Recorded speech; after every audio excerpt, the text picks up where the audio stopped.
Hello friends, TET master channel पर आपका स्वागत है। टेट मास्टर चैनल पर हम आपके लिए लेकर आए हैं बाल विकास एवं शिक्षा शास्त्र का परीक्षा सेट 5, जो कि आपके आने वाले यूपी टेट में बहुत ज़्यादा हेल्पफुल साबित होगा। इस परीक्षा सेट में हम आपके लिए लेकर आए हैं 30 प्रश्न, जो कि इन 30 प्रश्नों में से आपके 2 और 3 क्वेश्चंस आपके एग्ज़ाम में 100% मिल सकते हैं।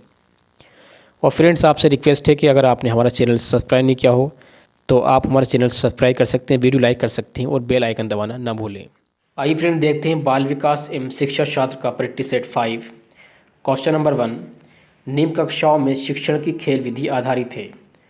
क्वेश्चन नंबर 1 है, निम्न कक्षाओं में शिक्षण की खेल विधि आधारित है शारीरिक शिक्षा कार्यक्रमों के सिद्धांत पर, शिक्षण की विधियों के सिद्धांत पर, विकास एवं वृद्धि के मनोवैज्ञानिक सिद्धांत पर, और डी ऑप्शन है फ्रेंड, शिक्षण के सामाजिक सिद्धांत पर। तो फ्रेंड, इसमें राइट ऑप्शन बताना है। निम्न कक्षाओं में यानी प्राथमिक कक्षाओं में शिक्षण की खेल विधि जो आधारित होती है फ्रेंड्स, वो किस पर आधारित होती है, किस सिद्धांत पर आधारित होती है? इनमें से चारों ऑप्शन में से हमें ये बताना है। तो फ्रेंड, निम्न कक्षाओं में यानी प्राथमिक कक्षाओं में शिक्षण की खेल विधि आधारित होती है विकास एवं वृद्धि के मनोवैज्ञानिक सिद्धांत पर।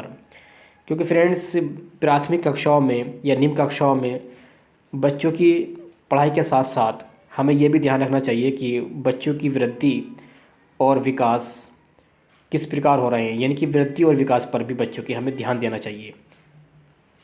क्वेश्चन नंबर 2, डिसलेक्सिया संबंधित है। डिसलेक्सिया संबंधित है मानसिक विकार से, गणितीय विकार से, पठन विकार से, व्यावहारिक विकार से। तो फ्रेंड, डिसलेक्सिया संबंधित है पठन विकार से। फ्रेंड्स, इसमें क्या होता है, जो बच्चे डिसलेक्सिया की बीमारी से ग्रस्त होते हैं वे बच्चे अंतर नहीं कर पाते सा एंड वाज, ये दोनों ही वर्ड वो उनको ऐसे लगते हैं, इन दोनों वर्ड्स में वो अंतर नहीं कर पाते। सा को सा पढ़ते हैं और वास को भी सा पढ़ते हैं, उन्हें पढ़ने में प्रॉब्लम होती है।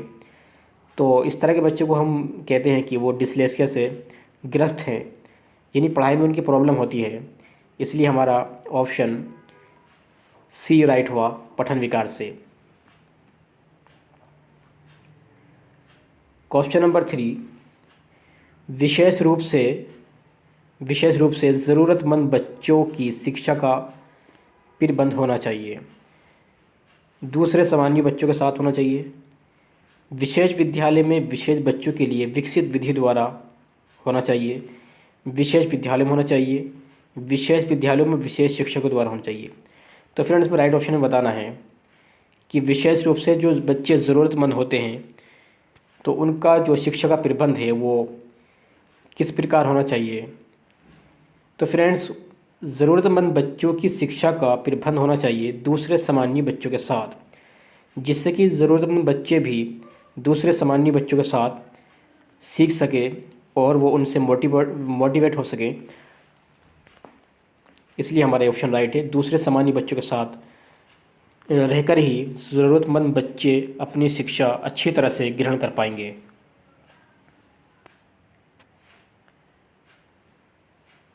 क्वेश्चन नंबर 4, निम्नलिखित में से कौन सा एक उपयुक्त रचनात्मक आकलन कार्य नहीं है? ऑप्शन ए, खुले अंत वाले प्रश्न। ऑप्शन बी, परियोजना। सी ऑप्शन है अवलोकन, और डी ऑप्शन है विद्यार्थियों का योग्यता क्रम निर्धारित करना। तो फ्रेंड्स, हमें बताना है निम्नलिखित में से कौन सा एक उपयुक्त रचनात्मक आकलन कार्य नहीं है।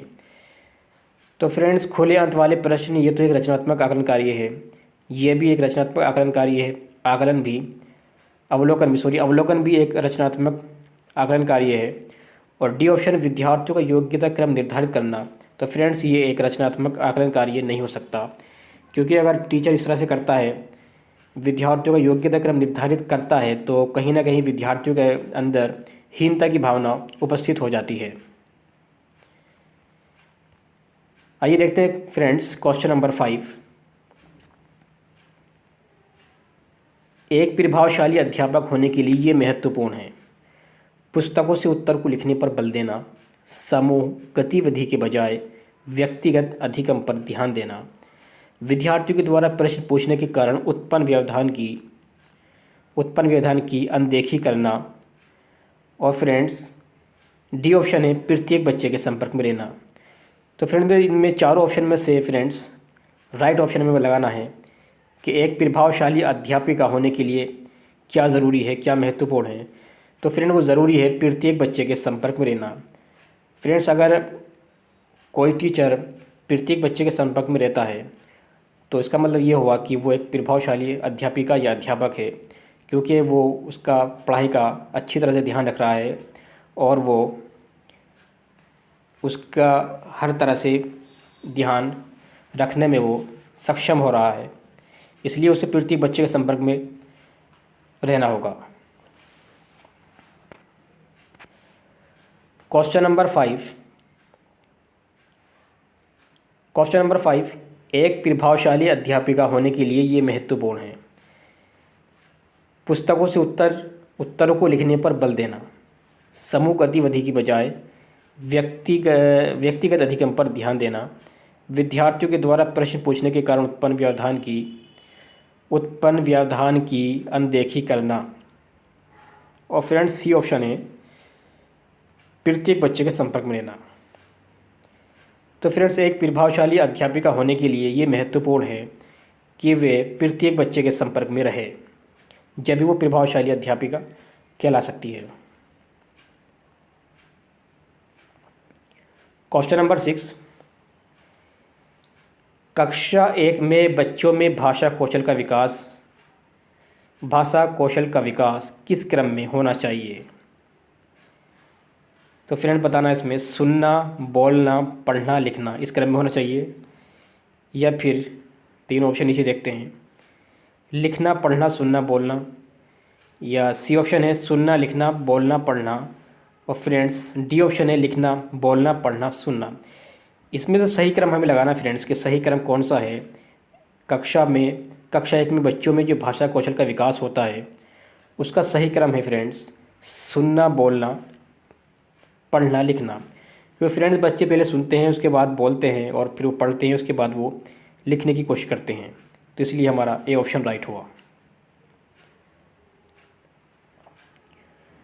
क्वेश्चन नंबर 7 मानव व्यक्ति परिणाम है, केवल आनुवंशिकता का परिणाम है, पालन पोषण और शिक्षा का परिणाम है। सी ऑप्शन है आनुवंशिकता और वातावरण की अंत्यक्रिया का परिणाम है, और डी ऑप्शन है केवल वातावरण का परिणाम है। तो फिर राइट ऑप्शन में लगाना है मानव व्यक्तित्व का परिणाम है फ्रेंड्स आनुवंशिकता और वातावरण की अंत्यक्रिया का परिणाम मानव व्यक्तित्व का परिणाम है। सी ऑप्शन राइट है फ्रेंड्स। कक्षा 1 और कक्षा 2 के बच्चे अमूर्त अनुभव से शीघ्र सीखते हैं, मूर्त अनुभव से शीघ्र सीखते हैं, पढ़कर शीघ्र सीखते हैं, और डी ऑप्शन है लिखकर शीघ्र सीखते हैं। तो फिर राइट ऑप्शन इसमें लगाना है। तो राइट ऑप्शन इसमें फ्रेंड्स जो कक्षा 1 और कक्षा 2 के बच्चे होते हैं वे मूर्त अनुभव से शीघ्र सीखते हैं।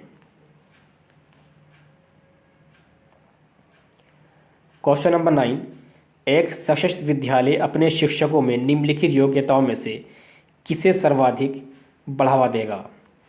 तो फिर राइट ऑप्शन लगाना इसमें प्रतिस्पर्धात्मक अभिवृत्ति को बढ़ावा देगा, या परीक्षण करने की प्रवृत्ति को देगा, स्मृति को देगा, या अनुशासित स्वभाव को बढ़ावा देगा।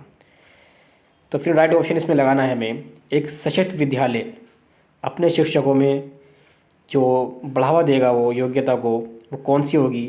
तो फिर वो राइट ऑप्शन होगा उसमें प्रतिस्पर्धात्मक अभिवृत्ति को बढ़ावा देगा। भाषा में अर्थ की सबसे छोटी इकाई है स्वनिम, संकेत प्रयोग विज्ञान, वाक्य रूपिम। तो फ्रेंड भाषा में अर्थ की सबसे छोटी इकाई है उसे हम कहते हैं स्वनिम। क्वेश्चन नंबर 11 फ्रेंड्स व्यक्तित्व का पहला प्रकारात्मक वर्गीकरण प्रस्तुत किया। मन ने किया, शेरडे ने किया, हिप्पोक्रेट्स ने किया, या कैटल ने किया। तो फ्रेंड राइट ऑप्शन लगाना है इसमें। तो फिर राइट ऑप्शन है व्यक्तित्व का पहला प्रकारात्मक वर्गीकरण प्रस्तुत किया था? हिप्पोक्रेट्स ने। क्वेश्चन नंबर 12, सामान्य तथा विशिष्ट कारक सिद्धांत का प्रतिपादन किया था? अल्फ्रेड बिने ने, स्पीयरमैन ने, गिलफोर्ड ने, थर्स्टन ने। तो फ्रेंड्स हमें चारों ही ऑप्शन इसमें डिस्कस करने हैं। अल्फ्रेड बिने ने जो सिद्धांत दिया था बुद्धि के एक तत्व का सिद्धांत दिया था। उन्होंने बताया था कि बुद्धि का एक तत्व होता है और उन्होंने एक बुद्धि के एक कारक का सिद्धांत दिया था। स्पीयरमैन ने बताया था बुद्धि के दो कारक होते हैं, सामान्य तथा विशिष्ट। तो हमारा बी ऑप्शन राइट हुआ। सामान्य तथा विशिष्ट कारक का सिद्धांत दिया था स्पीयरमैन ने। और फ्रेंड्स गिलफोर्ड ने दिया था त्रिआयामी बुद्धि का सिद्धांत, त्रिआयामी बुद्धि का सिद्धांत, ये आपको याद रखना है फ्रेंड्स। और फ्रेंड थर्स्टन ने दिया था समूह कारक का सिद्धांत, ये भी आपको याद रखना है। समूह कारक का सिद्धांत दिया था थर्स्टन ने। निम्न में से कौन पुनर्बलन का एक प्रकार नहीं है? सकारात्मक शाब्दिक पुनर्बलन, शारीरिक दंड, नकारात्मक शाब्दिक पुनर्बलन, उपरोक्त में से कोई नहीं। तो फिर राइट ऑप्शन इसमें लगाना है कि निम्न में से कौन पुनर्बलन का एक प्रकार नहीं है। तो फिर राइट ऑप्शन इसमें होगा उपरोक्त में से कोई नहीं। क्वेश्चन नंबर 14, भाट या बैटरी का प्रयोग निम्न में से किसके परीक्षण हेतु किया जाता है? तो फिर राइट ऑप्शन इसमें लगाना है। व्यक्तित्व के परीक्षण में किया जाता है, बुद्धि के, सृजनात्मकता के या अभिवृत्ति के परीक्षणों के लिए किया जाता है। तो फिर राइट ऑप्शन इसमें है भाट या बैटरी का प्रयोग किया जाता है बुद्धि के परीक्षण के लिए। क्वेश्चन नंबर 15, संवेगात्मक विकास को प्रभावित करने वाले कारक हैं? शारीरिक स्वास्थ्य, मानसिक योग्यता, थकान, ये सभी।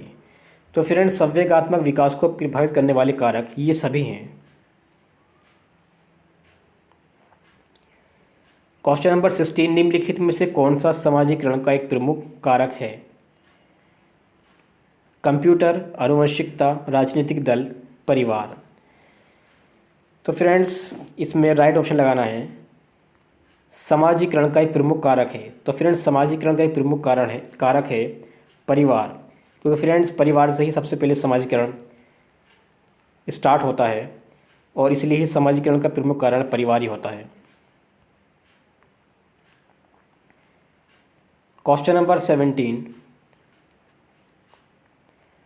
सामाजिक प्रत्याशियों के अनुरूप व्यवहार को योग्यता का अधिगम सामाजिक विकास कहा जाता है, उक्त कथन है। ये कथन किसका फ्रेंड्स? हरलॉक का है या टीपी नन का है, मैकडूगल का है, रॉस का है? इनमें से राइट ऑप्शन लगाना है। तो फ्रेंड्स ये ऑप्शन राइट ऑप्शन इसमें ये बात कही थी, ये कथन है हरलॉक का। एनसीएफ 2005 बल देता है करके सीखने पर, रटने पर, समस्या हल करने पर, उपरोक्त सभी। तो फ्रेंड एनसीएफ 2005 बल देता है करके सीखने पर। निम्न में से पिछड़ेपन का कारण कौन सा कारण नहीं है? निम्न में से पिछड़ेपन का कौन सा कारण नहीं है, यह हमें बताना है कौन सा कारण नहीं है। सामान्य बुद्धि का अभाव, शारीरिक दोष, विशिष्ट पिछड़ापन या स्वस्थ वातावरण।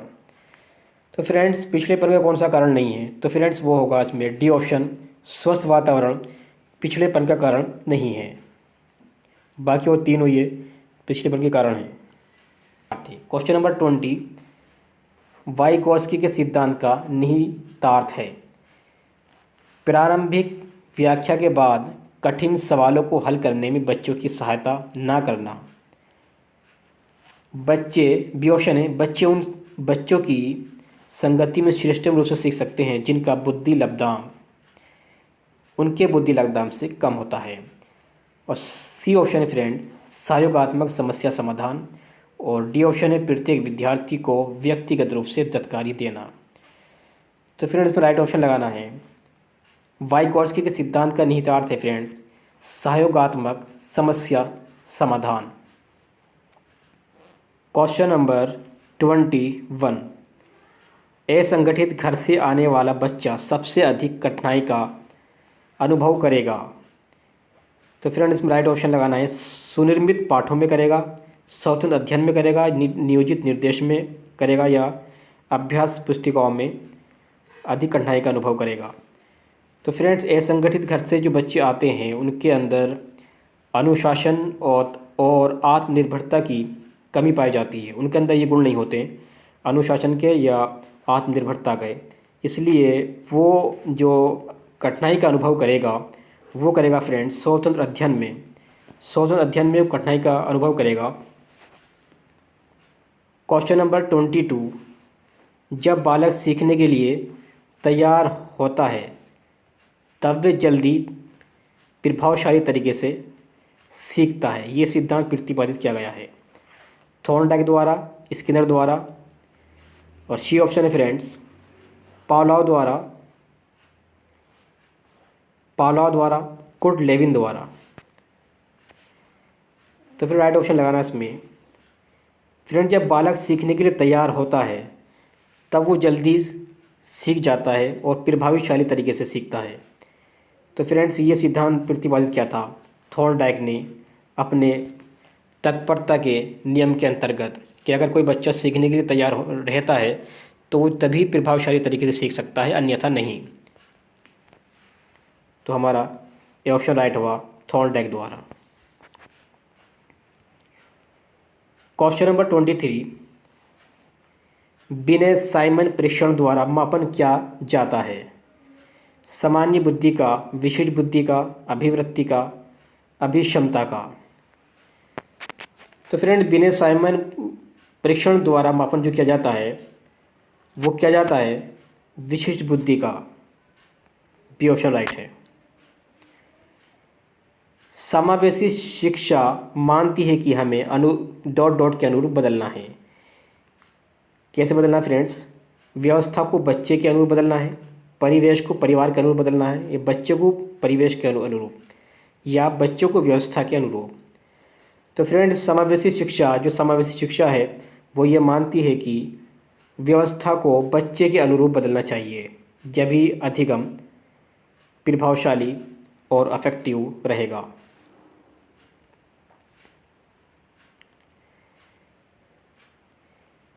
जब एक शिक्षक ये समझता है कि स्वाभाविक रूप से लड़के गणित में लड़कियों से अच्छे हैं, ये दर्शाता है कि अध्यापक लिंग जेंडर पक्षपाती है, शिक्षाप्रद है, सही दृष्टिकोण वाला है, या नीतिपरक है।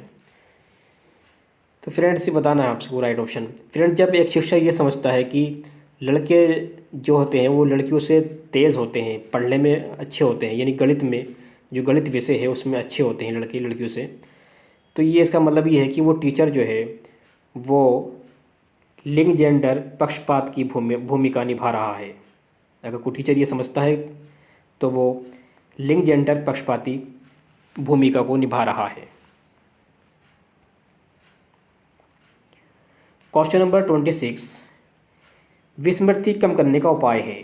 विस्मृति सीखने में कमी, सीखने की त्रुटिपूर्ण विधि, पाठ की पुनरावृत्ति, स्मरण करने में कम ध्यान देना। तो फ्रेंड राइट ऑप्शन लगाना है इसमें। विस्मृति कम करने का उपाय जो है फ्रेंड्स, विस्मृति कम करने का उपाय पाठ की पुनरावृत्ति, ये राइट ऑप्शन हुआ। क्वेश्चन नंबर 27, प्रतिभाशाली बालकों में निम्न विशेषता होती है। क्या विशेषता होती है फ्रेंड्स? अधिक महत्वाकांक्षा होते हैं वो, विस्तृत शब्दकोश, बुद्धि लब्धि 110 से अधिक होती है उनकी, या ये कह रहा है कि तीनों ऑप्शन ही राइट हैं। तो फ्रेंड तीनों ही ऑप्शन इसमें राइट है, इसलिए ऑप्शन डी सही हुआ। उपरोक्त सभी ये सभी विशेषताएं प्रतिभाशाली बालकों में होती हैं। बच्चों के सामाजिक विकास में डॉट का विशेष महत्व है। खेल का महत्व है, बाल साहित्य का है, दिनचर्या का है, या संचार माध्यम का। तो इसमें राइट ऑप्शन लगाना फ्रेंड्स। तो फ्रेंड्स बच्चों के सामाजिक विकास में जो महत्व है वो खेल का महत्व है। क्वेश्चन नंबर 29, वाइगोत्स्की के अनुसार बच्चे सीखते हैं। वाइगोत्स्की के अनुसार बच्चे सीखते हैं जब पुनर्बलन का प्रदान किया जाता है परिपक्व होने से, अनुकरण से, वयस्कों और समवयस्कों के साथ परस्पर क्रिया से। इसमें राइट ऑप्शन लगाना फ्रेंड कि वाइगोत्स्की के अनुसार बच्चे कब सीखते हैं। तो फ्रेंड वाइगोत्स्की के अनुसार बच्चे सीखते हैं वयस्कों और समवयस्कों के साथ परस्पर क्रिया से। इस प्रैक्टिस सेट क्लास क्वेश्चन क्रोध व भय प्रकार हैं अभिप्रेरणा के, संवेग के, परिकल्पना के, मूल प्रवृत्ति के। तो फ्रेंड्स क्रोध व भय प्रकार होते हैं, क्रोध व भय प्रकार हैं संवेग के। तो फ्रेंड्स ये थे इस प्रैक्टिस सेट के 30 क्वेश्चन। इन 30 क्वेश्चन में से आपके कितने क्वेश्चन सही हुए हैं आप कमेंट बॉक्स में हमें बता सकते हैं।